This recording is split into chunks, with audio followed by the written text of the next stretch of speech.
السلام علیکم ورحمۃ اللہ وبرکاتہ۔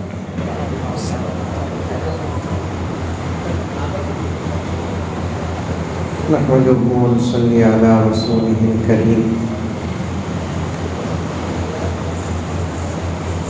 اما بعد فاعوذ باللہ من الشیطان الرجیم، بسم اللہ الرحمن الرحیم۔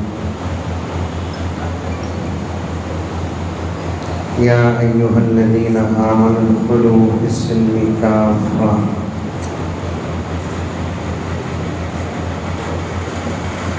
وقال عز وجل فانکحوا ما طاب لکم من النساء۔ صدق اللہ مولانا العظیم۔ قال رسول اللہ صلی اللہ علیہ وسلم یا معشر الشباب من استطاع منکم الباءۃ فلیتزوج، او کما قال علیہ الصلاۃ والتسلیم۔ اللہم صلی علی سیدنا نبینا مولانا محمد وعلى آل سيدنا نبينا مولانا محمد وبارك وسلم۔ معزز سامعین، پوری محبت کے ساتھ، شوق کے ساتھ، الفت کے ساتھ، پیار کے ساتھ، ادب کے ساتھ، احترام کے ساتھ، اخلاص کے ساتھ، دل کی گہرائی سے ایک مرتبہ درود شریف پڑھ لیں۔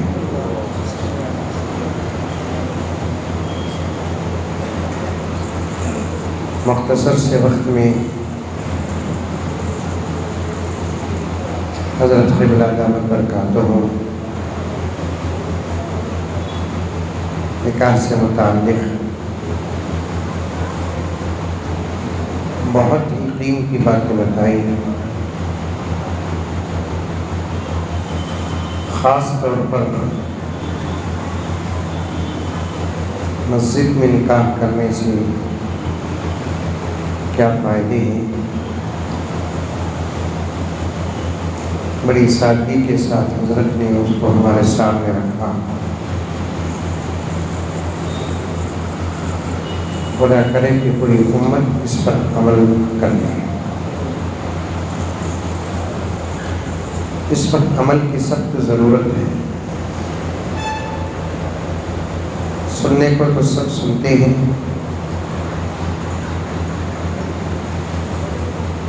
لیکن عمل کرنے کا جب وقت آتا ہے، جان کر بھی اچھے اچھے لوگ عمل کو چھوڑ دیتے ہیں۔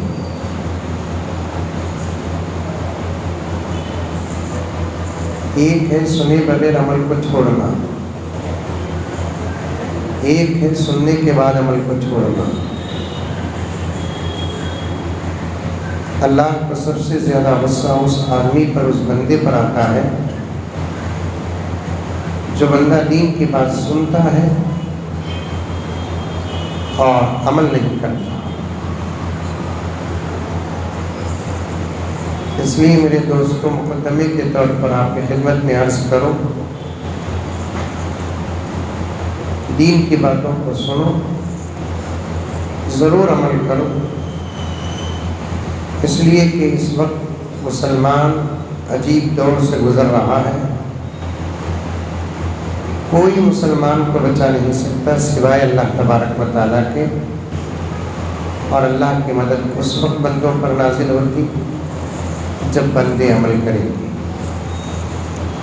عمل کو اگر چھوڑ دیتا ہے بندہ تو اللہ تعالیٰ ایسے بندوں کو دشمنوں کے حوالے کر دیتے ہیں۔ لاکھ طاقت ہونے کے باوجود دشمنوں سے مقابلہ کرنے کی ہمت اور طاقت بے عملوں کے پاس نہیں رہی۔ میں دعا کرتا ہوں، آپ بھی دعا کریں، ہم سب مل کر انشاءاللہ تعالیٰ عمل کریں گے۔ نکاح کی مجلس سے نوشادی تشریف لا چکے ہیں، لمبا بیان کرنے کا موقع بھی نہیں ہے ورنہ نوشا ناراض ہو جائیں گے۔ بچپن سے لے کر جوانی تک اور جوانی سے لے کر اب تک شدت کے انتظار کے بعد یہ وقت ان کو آ پہنچا ہے۔ ایسے وقت میں کسی کا بیان سب کو پسند آ جائے لیکن نوشہ کو ہضم نہیں ہوتا، زیادہ دیر بولنے کا موقع نہیں ہے، کیونکہ عنوان بھی ایسا ہے کہ 10-15 منٹ میں خدا کی قسم اس کا حق ادا نہیں ہوگا۔ کئی سالوں کی تربیت کے بعد امت میں یہ اثر پیدا ہوتا ہے، کئی سالوں کی تربیت کے بعد، کئی گھنٹوں کی نہیں، کئی سالوں کی تربیت کے بعد۔ نکاح سے متعلق 3 باتیں ہیں۔ ایک، لڑکی دیکھنے اور لڑکا دیکھنے سے لے کر شادی تک کا ایک عنوان۔ دوسرا، شادی کے وقت کا عنوان۔ تیسرا، شادی کے بعد زندگی گزارنے کا ایک عنوان۔ یہ بولیں گے تو یہ چھٹے گا، یہ بولیں گے تو یہ چھٹے گا، وہ بولیں گے تو وہ چھٹے گا۔ میں ایک کام کرتا ہوں، تھوڑا تھوڑا سب سے لے کر آپ کی خدمت میں بطور خاص نوشہ کی خدمت میں رکھ دیتا ہوں۔ جیسا کہ حضرت نے فرمایا کہ نکاح اللہ کا حکم ہے، فَانْكِحُوا مَا طَابَ لَكُم مِّنَ النِّسَاءِ، قرآن پاک کی سورۃ النساء کی آیت کی۔ میرے بڑے استاد ہیں اور دیگر علماء بیٹھے ہیں، توجہ کے ساتھ سنیں اللہ کے کلام اور اس کا انداز، اس کا پیغام کتنا گہرا ہے۔ اللہ فرماتے ہیں نکاح کرو تم، فَانْكِحُوا مَا طَابَ لَكُم مِّنَ النِّسَاء، جن کو تم پسند کرتے ہو خوشی کے ساتھ عورتوں سے۔ یہاں ایک سوال پیدا ہوتا ہے، نکاح کا مطلب ہی ایک طرف لڑکا اور ایک طرف لڑکی ہو، ان کے بندھن کو نکاح کہتے ہیں، تو پھر اللہ تعالیٰ نے عورتوں کا لفظ کیوں بیان کیا؟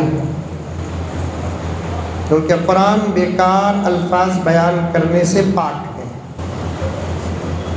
بیکار جملے بیان کرنے سے قرآن پاک ہے۔ نکاح کرو تم، فَانْكِحُوا مَا طَابَ لَكُم، بس بات وہیں ختم ہو گئی، تو پھر نساء کو لانے کی ضرورت کیا؟ اللہ تعالیٰ عالم الغیب والشہادہ ہے، آئندہ جو آنے والا ہے اس کو بھی اللہ تعالیٰ جانتے ہیں۔ إِنَّهُ يَعْلَمُ السِّرَّ وَأَخْفَى، چھپی ہوئی باتوں کو بھی اللہ تعالیٰ جانتے ہیں، آئندہ چل کر دلوں میں پیدا ہونے والی باتوں کو بھی اللہ تعالیٰ جانتے ہیں۔ یہاں نساء کا لفظ مفسرین کرام فرماتے ہیں اس لیے اللہ تعالیٰ لائے ہیں، ایک زمانہ آئے گا قرآن کے نازل ہو کر 1400 سال بعد، 1500 سال بعد ایک فتنہ زمین میں اٹھے گا، وہ مذہب کا فتنہ نہیں ہوگا، انسانیت کا فتنہ ہوگا۔ وہ کیا فتنہ ہوگا کہ مرد آپس میں شادی کریں گے، لا حول ولا قوت الا باللہ، عورتیں آپس میں شادیاں کریں گی۔ اس تصور کو ختم کرنے کے لیے اللہ تبارک و تعالیٰ نے نساء کا لفظ لے کر آیا۔ شادی کا معنی ہی مکمل ہوتا ہے، ایک طرف مرد اور دوسری طرف عورت، ایک طرف لڑکا دوسری طرف لڑکی ہو۔ جو لوگ اس بات کو اچھا سمجھتے ہیں ان سے زیادہ روئے زمین میں کمینہ کوئی نہیں، ان سے زیادہ ارذل کوئی نہیں، ان سے زیادہ نکمے کوئی نہیں، ان سے زیادہ بے حیا اور بے شرم کوئی نہیں۔ جو مرد اور مرد کے شادی کے قائل ہیں اور عورت کی شادی کے قائل ہیں، اور یہ فتنہ ہمارے ملک میں آ بھی گیا اور تقریباً پاس بھی ہو گیا ہے، لا حول ولا قوت الا باللہ۔ اس لیے اللہ تبارک و تعالیٰ نے نہ رہے بانس نہ بجے بانسری، اگر یہ لفظ نہ لاتے اللہ تعالیٰ تو پھر ایک سوال پیدا، نکاح کرو بولے اللہ تعالیٰ، یہ ضروری نہیں کہ عورت سے نکاح کرو، ایسے شوشے پیدا نہ ہو۔ اللہ تبارک و تعالیٰ نے لفظ لا کر وضاحت فرما دی، نکاح کا ترجمہ مکمل ہوتا ہے، نکاح کا معنی مکمل ہوتا ہے اس وقت جب ایک طرف لڑکا اور ایک طرف لڑکی ہو۔ نکاح عبادت ہے، ایک بات اور ایک سنیے آپ حضرات، لفظ عبادت کسے کہتے ہیں یا عبادت کسے کہتے ہیں، اس کے متعلق لوگ انجان ہیں۔ ہمارے نزدیک عبادت کیا؟ مسجد کو آنا، نماز پڑھنا، روزہ رکھنا، زکوٰۃ دینا، حج کرنا، قرآن پڑھنا، ذکر کرنا، درود پڑھنا، یہی تمام چیزوں کو آج ہم لوگ عبادت سمجھتے ہیں۔ جبکہ شریعت کو جانیں گے، قرآن اور حدیث کی گہرائی میں اتریں گے تو توجہ کے ساتھ سنیں، ہر وہ عمل جو انسان کی زندگی میں ہے اور وہ عمل اچھا ہو اور شریعت کے مطابق ہو، اللہ تبارک و تعالیٰ نے اس ہر عمل کو عبادت قرار دیا ہے۔ کھانا عمل ہے، انسان کی ضروریات میں سے ہے کھانا، اور یہ کھانے والا عمل اچھا ہے، کھانا حلال راستے سے آیا ہے، اور ایک آدمی کھاتا ہے تو سنت کے مطابق کھاتا ہے، ادب کے ساتھ کھاتا ہے۔ تو عزیزان گرامی، یہ کھانا بھی اللہ تبارک و تعالی عبادت بنا دیتے ہیں، بولو سبحان اللہ۔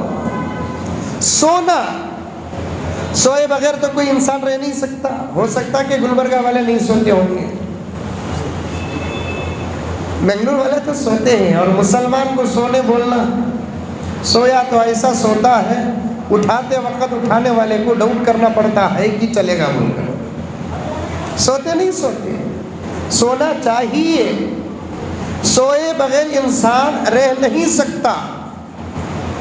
نیند بھی اللہ کی نعمتوں میں سے ایک نعمت، دن کا سورج رات میں اللہ تعالیٰ آف اس لیے کرتے ہیں تاکہ بندے کو نیند سکون کے ساتھ آ جائے۔ سونا ایک انسانی ضرورت ہے، اور یہی سونا کوئی اللہ کا بندہ اس نیت سے سوتا ہے کہ مجھے رات میں سونا ہے، دن بھر عبادت، کام کاج، تجارت اور بزنس کرنا ہے، کمانا ہے، ماں باپ کو پالنا ہے، بیوی بچوں کی ضرورتوں کو پورا کرنا ہے، مزید نفع ملتا ہے تجارت اور بزنس اور ملازمت میں تو مجھے پیسے زیادہ آئیں گے، میں مسجدوں کو دوں گا، مدرسوں کو دوں گا۔ یہ تمام کام میرے اس وقت ہوں گے جب میرے اندر بشاشت آئے گی، اور بشاشت اس وقت آئے گی جب میں اچھے طریقے سے 6-7 گھنٹے سو جاؤں گا، اور صبح کو مجھے نماز پڑھنا ہے۔ پھر سونے سے پہلے نبی پاک صلی اللہ علیہ وسلم نے جو سنتیں سونے سے پہلے کی بتائی ہیں، وہ تمام سنتوں پر عمل کر کے اللہ کا کوئی بندہ سوتا ہے، 6-7 گھنٹے سوتا ہے۔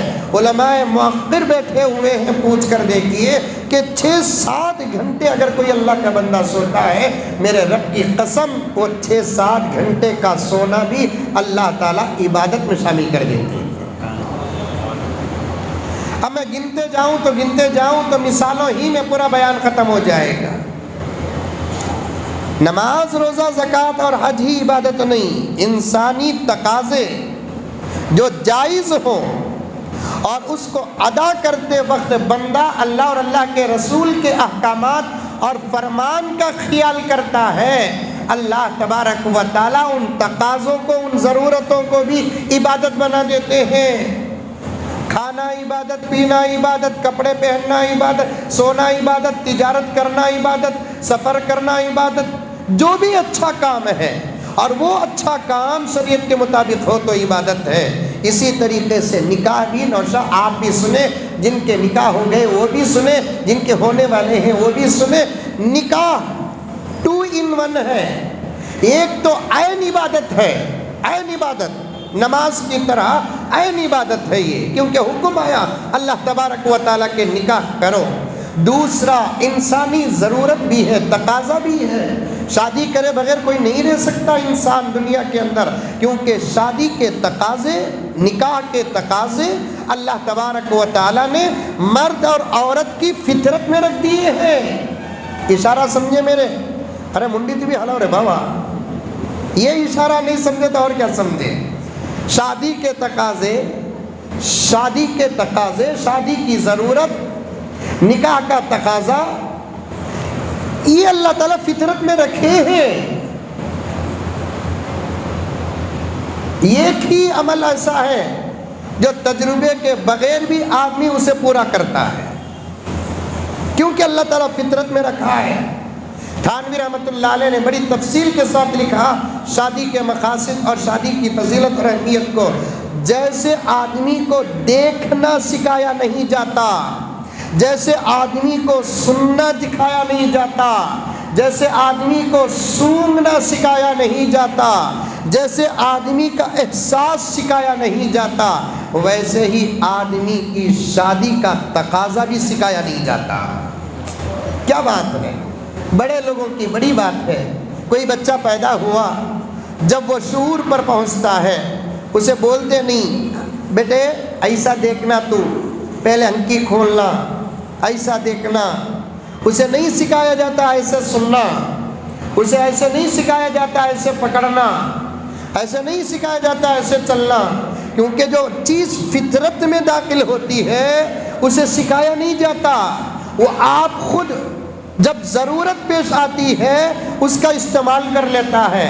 ویسے ہی بڑے ہی ادب اور احتیاط اور شرم اور حیا اور پردے کے ساتھ میں کہہ رہا ہوں، سمجھے شادی کا تقاضا فطرت میں داخل ہے، یہ سکھایا نہیں جاتا، جب وقت آئے گا اس کو ادا کر دیا جاتا ہے۔ کوئی باپ بیٹے کو نہیں سکھاتا تیری شادی کر رہا ہوں تقاضا ایسا پورا کر، کوئی باپ بیٹی کو نہیں سکھاتا میں تیری شادی کر رہا ہوں تو ایسے تقاضے پورے کر، کیونکہ یہ چیز فطرت میں داخل ہے۔ جو چیز فطرت میں داخل ہوتی ہے اسے سکھایا نہیں جاتا، وہ آپ خود وقت پڑنے پر ادا ہو جاتی ہے۔ تو اس لیے میں نے عرض کیا کہ شادی عین عبادت بھی ہے۔ سمجھ میں آ رہی ہے بات؟ ارے آ رہی ہے نہیں آ رہی ہے؟ شادی عین عبادت بھی ہے اور شادی انسانی تقاضا اور ضرورت بھی ہے، 2 in 1۔ اس لیے وہ بھی ایسی عبادت، شادی پوری شریعت کی عبادات میں اس جیسی کوئی دوسری عبادت نہیں ہے۔ فضیلت میں بھی بعض فقہا تو یہاں تک بیان کیا ہے جہاد سے بھی افضل ہے شادی کرنا۔ اللہ اکبر، جہاد سے افضل ہے۔ در مختار کتاب النکاح پہلی کی 2-3 سطروں ہی میں اس بات کو فقہا نے پیش کر دیا، جہاد سے بھی افضل ہے نکاح کرنا۔ اور ایسی عبادت سمجھے نہیں ہم لوگ، نکاح کیا ہے، دیوانہ اٹھا ملیدہ کوٹیا، بس ہو گیا۔ اس لیے ذہن میں جیسا جیسا پلان آتا ہے ہم ویسی ویسی شادی کرتے ہیں۔ ذہن میں آیا ناچنے کا ارادہ تو شادیوں میں ناچو، ذہن میں آیا پٹاخے اڑانے کا تو پٹاخے اڑاؤ، ذہن میں آیا گھوڑے میں بیٹھ کر ڈپلیکیٹ ٹیپو سلطان بن کر جاؤ۔ ارے نوشوں کو بھی گھوڑے کو تعلق کیا بابا، جنگ کو جا رہا ہے نکاح کرنے جا رہا ہے۔ منگلور میں ایک نکاح ہوا، میں دیکھا گاڑی کھڑا کر، میرا ایک دوست وہ نکاح میں شریک تھا، اسے بلا کے بولا ایک کام کرو بھی اسے یوپی بھیجو گیا، نکاح کو جا رہا ہے، گھوڑے میں بٹھا دے نہیں، ہاتھ میں تلوار دے دا نہیں، ٹیپو سلطان کی میوزک چل رہی ہے۔ میں پوچھا کہاں جا رہا ہے؟ نکاح حضرت۔ نکاح کو بھی یہ انداز کو کیا تعلق ہے؟ یہ فوٹو اگر دیکھ لی تو دلہن ساتھ رہتی رات میں، وہ بھی ہاتھ میں تلوار، لا حول ولا قوت۔ سمجھے نہیں عبادتوں کو، مجھے معاف فرمائے قبلہ، نکاح سمجھنا تو دور کی بات کہ اب تک امت نماز نہیں سمجھی، روزہ نہیں سمجھی، زکوٰۃ نہیں سمجھی، حج نہیں سمجھی، قرآن کی تلاوت نہیں سمجھی۔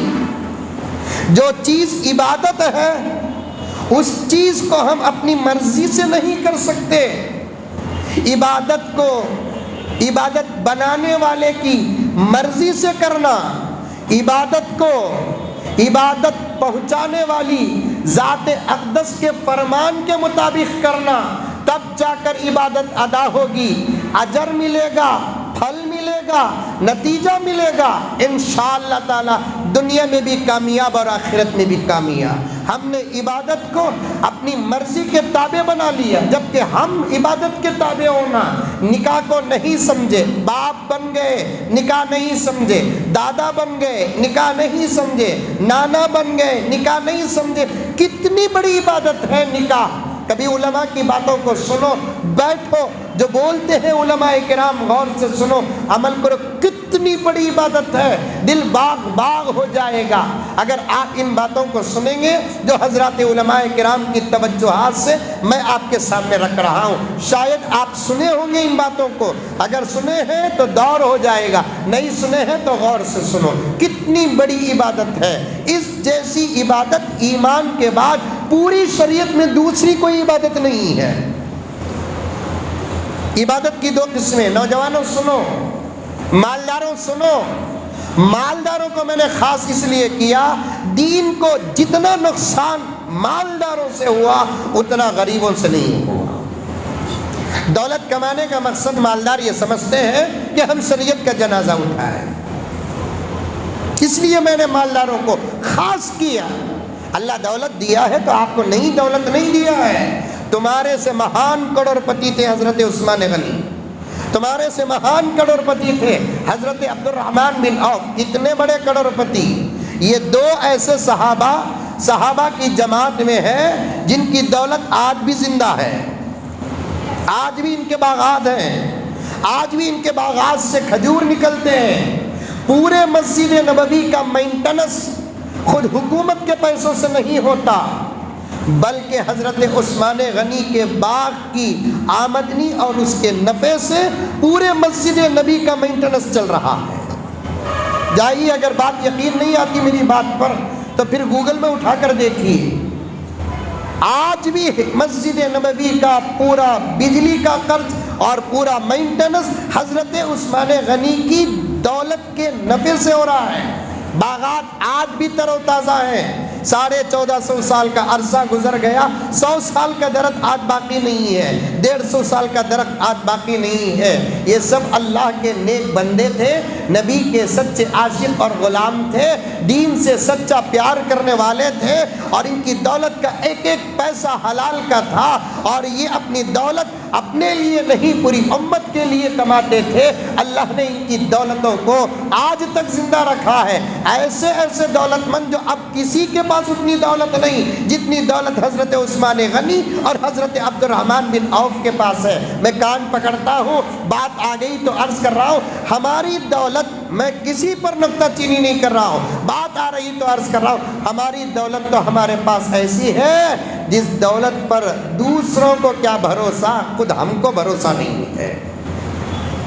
ایسی دولت ہے ہمارے پاس، اور ایسی دولت رکھ کر ہم اتنا غلط استعمال کرتے ہیں، اور یہ تصور ہے کمائے سو کئی کو ساتھ، ہمارے خواہشاں کو پورے کرنے کے واسطے نہیں، ہمارے بچہ کے خواہشاں کو پورے کرنے کے واسطے نہیں۔ یہ ہے نا شیطانی پلاؤ ہے، شیطانی پلان ہے، شیطانی پکوان ہے۔ دولت سنبھال کر رکھو، نسلوں میں کام آئیں گی۔ بات پر بات پیدا ہو رہی ہے، زنا کرنے والے کو قرآن نے شیطان کا بھائی نہیں کہا، جھوٹ بولنے والے کو قرآن نے شیطان کا بھائی نہیں کہا، اور بڑے بڑے گناہ کرنے والے کو شیطان کا بھائی نہیں کہا۔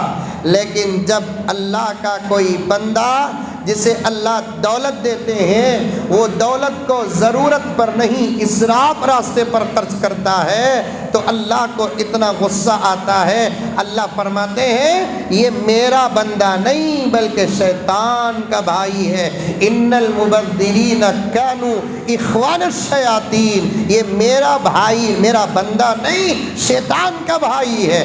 ضرورت ہے تو خرچہ کرو، ضرورت نہیں ہے تو پھر پیسوں کی دولت کی حفاظت کرو۔ اسی لیے میں نے کہا نکاح کسے کہتے ہیں؟ مسلمانوں سنو، دولت مندوں اور امیروں سنو، آج شادیوں میں اتنا اسراف ہوتا ہے، جو پھینکا جاتا ہے اسے سیو کریں گے تو خاندان اور محلے کے کئی غریب بچیوں کی شادیاں ہو جائیں گی۔ جو پھینکا جاتا ہے، پھینکا جاتا ہے۔ ایک دسترخوان میں میں بھی شادی میں بیٹھا، زبردست بریانی. ہمارے بنگلور کی بریانی بڑی لذیذ ہوتی ہے. لوگ بولتے ہیں حیدرآباد کی بریانی. ہمارے بنگلور کی زبردست بریانی ہوتی ہے.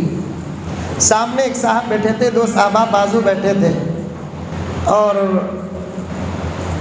چھوٹے کی بریانی. لوگ دعوت میں بھی شرط رکھتے ہیں, کیا بھی نکو صاحب, لڑکی والوں کو بولتے کیا بھی نکو صاحب, دعوت ایک اچھی کر ڈالو. اچھی کا تو کیا بھائی, چھوٹے کی. چھوٹا کا تو کیا, کتا بکرا. کیوں, گائے حلال نہیں, بھینس حلال نہیں. تھانوی, میں اکثر تھانوی رحمۃ اللہ علیہ کی کتابیں پڑھتا ہوں. تھانوی فرماتے ہیں جو مہمان میزبان کے گھر ڈیمانڈ کرتا ہے وہ بھی امت کا کمینہ ہے. نہیں کرنا. میں گلبرگہ آیا, میری طبیعت بتا سکتا ہوں میں کہ بھائی میں یہ نہیں کھا سکتا, ڈاکٹر نے مجھے, حکیم نے مجھے منع کیا ہے. طبیعت پیش کر سکتا ہوں, خواہش پیش نہیں کر سکتا کہ بھائی زبی صاحب یا سہیل صاحب مجھے یہ کھلاؤ وہ کھلاؤ. پتہ نہیں ان کی طاقت کیا ہے, اور میں ڈیمانڈ رکھوں گا, وہ شرمندہ ہو جائیں گے. مجھے کھلانے کے لیے وہ قرض لیں گے. فقہا نے لکھا ہے, علامہ بیٹھے ہوئے ہیں, پوچھئے کسی کے ظلم سے, کسی کے ظلم کی وجہ سے آدمی اگر قرض لیتا ہے تو آدمی وہ میں لیا, مثلا ان کے ظلم کی وجہ سے قرض میں لیا اور ان کا حق ادا کیا, تو میرے قرض کا اصل میں یہ ذمہ دار ہوتا ہے. فتاوی عالمگیری اٹھا کر دیکھیے, گلبرگہ تو علماء کا شہر ہے. یہ بات مجھے حضرت حکیم الملت امیر شریعت نے ارشاد فرمائی. جب ایک مرتبہ شادیوں کا جلسہ تھا اور حضرت وہاں پر بڑی بہترین تقریر کی, پورے مالدار بنگلور کے سکتے میں پڑ گئے. ان کی شادیاں ہوئی, ان کے ہوش اڑ گئے. حضرت نے فرمایا شادی کے موقع پر لڑکی والوں سے سوال کر کے پیسوں کی شکل میں ہو یا اشیاء کی شکل میں جو چیز لی جاتی ہے اسے مرنے سے پہلے واپس کرنا پڑے گا, ورنہ حشر کے میدان میں اللہ کی عدالت میں برابر حساب ہوگا. امیر شریعت نے فرمایا خوشی سے دیے تو بھی واپس کرنا, ظلمن لیے تو بھی واپس کرنا. اسی وقت 8 دن کے بعد جب میں حضرت کی خدمت میں حاضر ہوا تو حضرت کی خدمت میں نے عرض کیا, حضرت اس جلسے میں آپ کا خطاب سن کر تو شاید لوگ کھانا نہیں کھائے ہوں گے. حضرت مسکرائے, کہنے لگے کیا کروں عزیزم, حالات ایسے ہیں, بولنا پڑتا ہے. پھر اس کے بعد حضرت نے بتایا کسی کے ظلم سے کوئی قرض لیتا ہے اصل میں ظالم قرض کا ذمہ دار ہوتا ہے, ظالم قرض کا ذمہ دار ہوتا ہے. ڈیمانڈ نہیں کر سکتے یہ کھلاؤ وہ کھلاؤ, اتنے آئٹم رکھو, یہ میوہ رکھو, یہ مٹھائی رکھو, یہ میٹھا رکھو. یہ سب ہلکے پن کی علامت ہے. آپ مہمان ہیں, میں میزبان ہوں, میری طاقت جیسی ہے میں وہ طاقت کے حد تک اچھے سے اچھا کھلانا, طاقت کے برابر کھلانا یہ میرا فرض ہے. طاقت سے اچھا کھلانا یہ میرا احسان ہے. آپ کے سوال سے مجبور ہو کر میں کھلاتا ہوں تو پھر آپ کو اللہ کے پاس جواب دینا پڑے گا. سامنے والا دسترخوان میں بیٹھا ہے, بکرے کا گوشت, آپ انہیں ایک ٹکڑا ایک لقمے کو اٹھا رہا ہے, آدھا بیدہ کھا رہا ہے, بطت کا چھٹ رہا ہے, آدھا بیدہ کھا رہا ہے, بطت کا چھٹ رہا ہے. مجھے برداشت نہیں ہوتا. میں کسی بری چیز کو دیکھتا ہوں جہاں تک اسے کے سامنے بولنے کی کوشش کرتا ہوں. میں سامنے سب سے پہلے پوچھا تو میں نوشوں والے کی آرس والے پہلے پوچھنا پڑتا نا.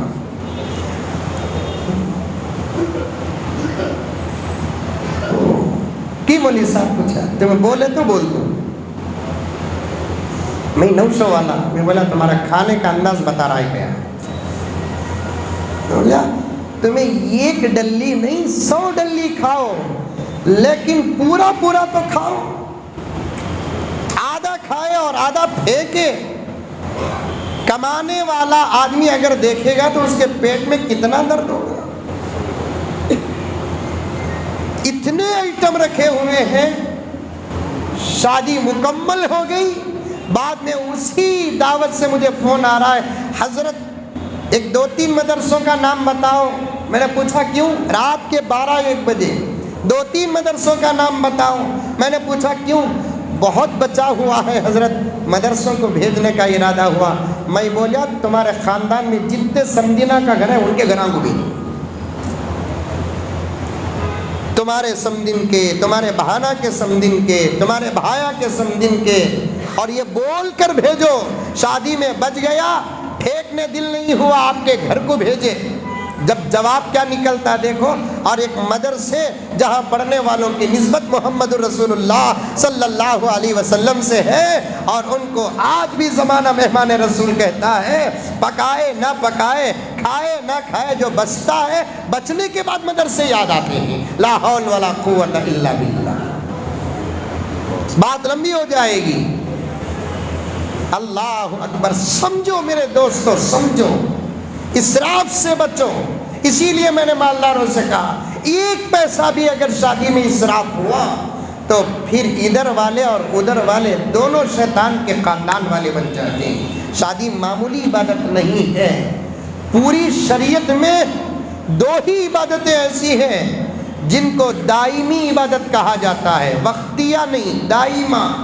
نماز وقتیہ عبادت، روزہ وقتیہ عبادت، زکوٰۃ وقتیہ عبادت، حج وقتیہ عبادت، کھانا وقتیہ عبادت، ذکر وقتیہ عبادت، درود وقتیہ عبادت، تلاوت وقتیہ عبادت۔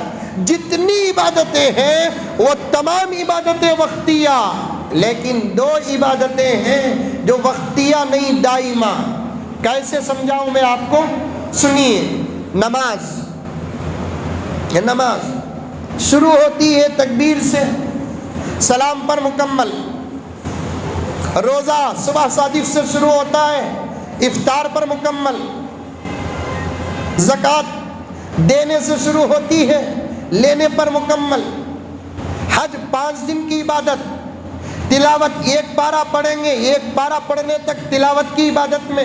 ذکر اگر 100 مرتبہ اللہ اکبر لا الہ الا اللہ پڑھیں گے، جب تک ذکر میں ہے ذکر کی عبادت۔ لیکن نکاح ایسی بھی عبادت نہیں۔ اسی لیے پیارے آقا نے فرمایا کہ نکاح کرنا آدھا دین ہے۔ نماز کو آدھا دین نہیں، روزے کو آدھا دین نہیں، زکوٰۃ کو آدھا دین نہیں، حج کو آدھا دین نہیں، بلکہ نکاح کو آدھا دین کہا اللہ کے نبی صلی اللہ علیہ وسلم نے۔ کیوں؟ اس لیے کہ نکاح وقتیہ عبادت نہیں، نکاح دائمی عبادت ہے۔ کیا نوشا کا نام؟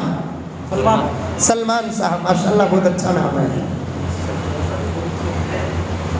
اب نوشا بولیں گے میں نے قبول کیا، یہ نہ بولتے گلبرگہ میں، ارے کیا بولتے گلبرگہ میں؟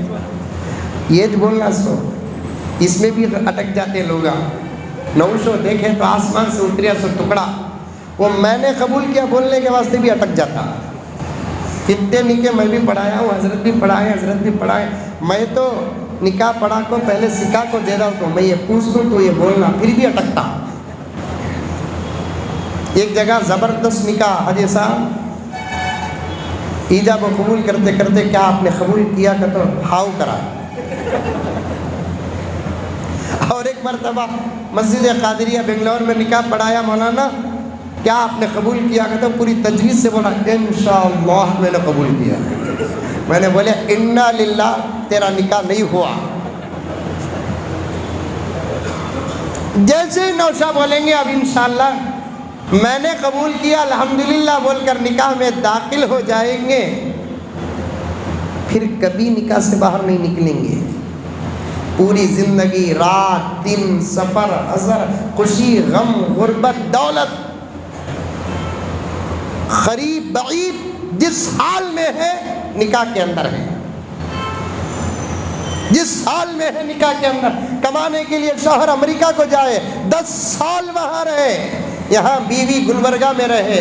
کتنی مسافت؟ 12,000 تقریباً کلومیٹر۔ مجھے نہیں معلوم، میں نے کبھی کسی کے زبان سے سنا، غلطی ہوئی تو معاف کر لیا، کلومیٹر میں 12-13 ہزار کلومیٹر 10 سال رہ کر آیا۔ دنیا کی کوئی طاقت ان کو جدا نہیں کر سکتی اگر رابطے مضبوط رہے، کیونکہ آدمی دور جانے سے نکاح نہیں ٹوٹتا، آدمی غریب ہونے سے نکاح نہیں ٹوٹتا، آدمی مالدار ہونے سے نکاح نہیں ٹوٹتا، بیمار ہونے سے نکاح نہیں ٹوٹتا۔ اسی لیے پیارے آقا فرماتے ہیں اب جو نوشہ میں نے قبول کیا کہتا ہے نکاح میں ایسے داخل ہو جاتا ہے اور اس نکاح کا ایسا مضبوط اعتبار ہوتا ہے انشاءاللہ تعالی جنت بھی جائیں گے تو ہر شوہر اپنی بیوی کے ساتھ جائے گا۔ اظہر سبحان اللہ بول رہی اس لیے کہ ان کا نکاح نہیں ہوا۔ جو لوگ جن کا نکاح ہو گیا وہ سوچ رہے ہیں اللہ یہ مصیبت وہاں بھی آتی کتے کیا رے، خوشی کے موقع میں مولانا کو ڈرا کو جاری نہ۔ یہاں اگر مصیبت رہی تو جنت میں مصیبت نہیں رہتی۔ جنت سراپا راحت کی جگہ، رحمت کی جگہ ہے۔ اتنا مضبوط بندھن اور اتنی مضبوط عبادت ہے یہ، یہاں جڑتی ہے جنت تک باقی رہتی ہے۔ ہمیشہ ایک واقعہ کہتا ہوں، جلدی جلدی بول کر واقعہ ختم کرتا ہوں۔ خطبہ نکاح، ایجاب و قبول، پھر دعا، پھر لوازمات کچھ بھی ہوں گے۔ مجلس اچھی ہے تو عنوان کھل جاتا ہے۔ ایک مرتبہ حضرت فاطمہ حضرت عائشہ دونوں مل کر بیٹھے تھے۔ فاطمہ رضی اللہ تعالیٰ عنہ بیٹی، عائشہ رضی اللہ تعالیٰ عنہ سوتیلی اماں۔ ایک سوال کرتی اماں بیٹی اماں سے کہ اماں ذہن میں ایک سوال آ رہا ہے، کیا بیٹی تمہارا مقام بڑا ہے کہ میرا مقام بڑا ہے؟ ہم نے بھی سوالات پیدا ہوتے ہیں۔ قاری صاحب 8-10 دن پہلے ایک صاحب فون کر رہے ہیں، حضرت میرے بیٹے کا نکاح ہے، مہر میں موبائل دوں کیا؟ میں بولیا موبائل کیا، جنازہ بھی دے سکتے ہیں۔ کتنا دماغ کام کرتا دیکھو، ان کو نہیں معلوم کہ یہی موبائل ہے جو مضبوط زندگیوں کو برباد کر رہی ہے۔ میں تو کہتا ہوں شادی ہو کر 2-3 سال تو بیوی کے ہاتھ میں خطاً موبائل نہیں دینا جب تک بھروسہ نہ پیدا ہو جائے۔ ایک الگ ماحول سے ہمارے ماحول کو آئی، موبائل نے اچھی اچھی زندگیوں کو اجاڑ دیا۔ صرف شک کی بنیاد پر مضبوط دیوار کمزور پڑ گئی، پاکیزہ زندگیوں پر شک پیدا ہو گیا۔ اپنی زندگیوں کو موبائل سے بچا کر رکھو۔ حضرت لڑکی کے ہاتھ میں موبائل نہیں دینا، ریکارڈ ہو رہا ہے، کوئی آپا سن لی تو پھر منجے صلوات پڑیں گی۔ لڑکوں سے بھی گزارش ہے تمہیں بھی موبائل اس کے سامنے کے احتیاط سے رکھو، بالکل فری رہنا۔ موبائل بیگم کے سامنے ڈال کر چھوڑ رہا ہوں تب جا کو یقین پیدا ہوتا ہے۔ بیگم کے سامنے موبائل کو ایسا چھپانے کو رکھتے ہیں، وہ کیا کہ فیس لاک کرتے، پرنٹ لاک اور پیٹرن لاک ڈال کو رکھتے ہیں، پھر اس کے اندر آپا کو الگ لاک۔ اب کون سی بیوی شک نہیں کریں گی؟ فون آیا تو اس کے سامنے بیٹھ کر بات کرو، نوشا قسم اللہ کی تمہاری زندگی کی فکر علماء کو جتنا ہے شاید کسی کو بھی، یہ بات کوئی نہیں بتائیں گے آپ کو، یہ علماء بتائیں گے۔ اتنی محنت کے ساتھ یہ زندگی کا آغاز ہو رہا ہے، اسے سنبھالنے کا سبق پڑھیے آپ پہلے۔ بیوی کے سامنے فون آیا تو نڈر ہو کر بات کیجیے۔ میں بنگلور میں فیصلے بھی کرتا ہوں، بیوی کے سامنے فون آیا تو ہاں بول کر باہر نکلتا، کسے ڈاؤٹ پیدا ہو جاتا یہ کیوں ہو رہا ہے؟ پھر انہیں واپس آیا تو اس کی صورت پکوڑے کی ہو کر رکھتی کی جی فون آیا تو باہر رکھو کی بات کرے تو نہیں، پارٹی کا فون، تمہارے پارٹی کا فون آیا تو میرے سے چھپانے کی کیا ضرورت ہے؟ میں تمہاری زندگی کی شریک حیات ہوں، تمہارا نقصان ہوگا تو دعا کروں گی، نفع ہوگا تو خوش ہوں گی، لیکن چھپ کر بات کرنے کی کیا ضرورت ہے؟ اعتراض صحیح ہے کہ غلط ہے؟ پھر وہ دوسرا اعتراض کرتی ہے، اگر اسی طریقے سے میں میرے موبائل میں کسی کا فون آنے کے بعد چھپ کر بات کروں گی، آپ کی غیرت گوارا کرے گی؟ سوال صحیح ہے کہ غلط ہے؟ اس سے بچو، یہ ضرورت کی چیز ہے، اسے اپنی زندگی میں لے کر مت آؤ، تمہیں بھی فری ہو جانا۔ ڈاؤٹ کری تو چکر لو جی، کیونکہ تو میں تقریب میں بولتا ہوں بیوی ڈاؤٹ کرتی یہ بھی محبت ہے، جس کی شادی اور جس کی بیوی ہے انہیں ڈاؤٹ کرتی سو پورے ہندوستان میں ایک ہی چیک آدمی ہے جس پر ڈاؤٹ کرنے والی نہیں ہے۔ تمہیں ہنسے تو میرا قصور نہیں ہے. انہیں چاہتی کیا میرا شوہر میرا ہو کر رہے. یہ محبت نہیں تو اور کیا ہے. جیسے ہم چاہتے ہیں کہ ہماری بیوی ہماری ہو کر رہے, یہ محبت ہے. انہیں بھی چاہتی میرا شوہر میرا ہو کر رہے, میری محبت میں شرکت نہ ہو. یہ اور بات ہے کہ شریعت اجازت دی ہے. ہمارے شیخ العالم فرماتے ہیں کرنا ہے تو کر لیجئے, لیکن کرنے کی دھمکی مت دیجئے, پہلی زندگی کمزور ہو جائے گی. پیر صاحب دامت برکاتہم فرماتے ہیں دوسری کرنا ہے, آپ کو دنیا بڑی ہے لیکن پہلی بیوی کے سامنے بار بار اس کا اظہار, اسے کیا سمجھی تو منجے, آج بھی رشتے آ رہی منجے. صبر تو کر لے گی لیکن محبت کمزور پڑ جائے. یہ واحد رشتہ ہے جو زندگی گزرتی ہے تو محبت کمزور نہیں ہوتی, محبت مضبوط ہوتی ہے. محبت کمزور نہیں ہوتی, محبت مضبوط ہوتی ہے. لِتَسْكُنُوا إِلَيْهَا وَجَعَلَ بَيْنَكُمْ مَوَدَّةً وَرَحْمَةً. جوانی میں محبت مودت بنتی ہے, وہی محبت بڑھاپے میں رحمت بن جاتی ہے. مفتی سعید صاحب بڑی تفصیل بیان کیے, جتنا رشتہ پرانا ہوتا اتنی محبت پرانی ہو جاتی. جوانی میں خدمت نہیں کرنے والی بیوی بھی بڑھاپے میں کرتی. یقین نہیں آیا تو بوڑھوں کو پوچھو, جوانی میں خدمت نہیں کرنے والی بیوی بھی بڑھاپے میں کرتی ہے, کیونکہ زمانہ پرانا ہو گیا, محبت مضبوط ہو گئی. جوانی میں محبت نہیں کرنے والا شوہر بھی بڑھاپے میں کرتا. بیٹے کو بولتا بڈھی کو دیکھ لے ماں میں کب اونٹ دوں گی. یہ محبت نہیں تو اور کیا ہے. اس لیے میرے دوستوں, موبائل سے اپنی زندگی کو بچاؤ. سیدہ فاطمہ رضی اللہ تعالی عنہا اماں عائشہ سے پوچھتی ہے, امی جان آپ کا مقام بڑا ہے کہ میرا مقام بڑا ہے؟ حضرت عائشہ نے کہا کہ بیٹی تو ہی بتا کس کا مقام بڑا ہے.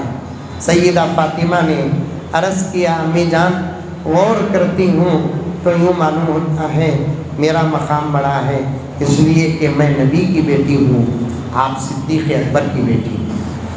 حضرت عائشہ نے کہا بالکل جواب صحیح بیٹی, تو نبی کی بیٹی ہے, تیرے ابا نبی ہیں, میں صدیق کی بیٹی ہوں, میرے ابا تو تیرے ابا کے غلام ہیں. میرے ذہن میں بھی ایک جواب ہے بیٹے. کیا بیٹی؟ تیرے ابا نے ایک مرتبہ بیان کیا, حشر کے فیصلے کے بعد جب تیرے ابا کی امت جنت کو جائے گی, انداز داخلہ ایسا ہوگا ہر بیوی کا ہاتھ اس کے شوہر کے ہاتھ میں ہوگا.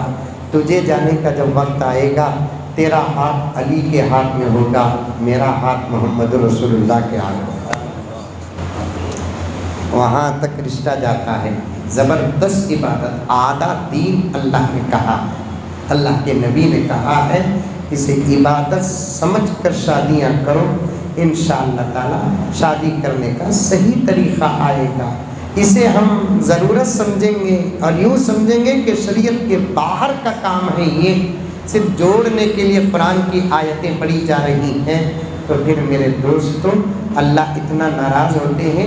جیسا کہ حضرت قبلہ نے فرمایا پوری زندگی پریشانیاں اٹھانا پڑتا ہے. اگر آج کے دن ہمارے کسی عمل سے اللہ ناراض ہو جائے تو پوری زندگی پریشانی اٹھانی پڑتی ہے, کیونکہ آج کا دن اللہ خوش ہوتا ہے, شیطان ذلیل ہوتا ہے. وقت ہوتا تو تفصیل سے بیان کرتا, بس اتنا ہی کافی ہے. اللہ اس نکاح کو بےحد قبول فرمائے, زوجین کو درمیان محبت عطا فرمائے, مودت عطا فرمائے, دو خاندان والوں کے درمیان میں بھی محبت مودت الفت عطا فرمائے. یہ میرے لیے بھی بڑی خوشی کی بات ہے کہ نوشا کے والد صاحب, دلہن کے والد صاحب اس اچھے سے موقع پر مجھ کو بھی یاد کیا.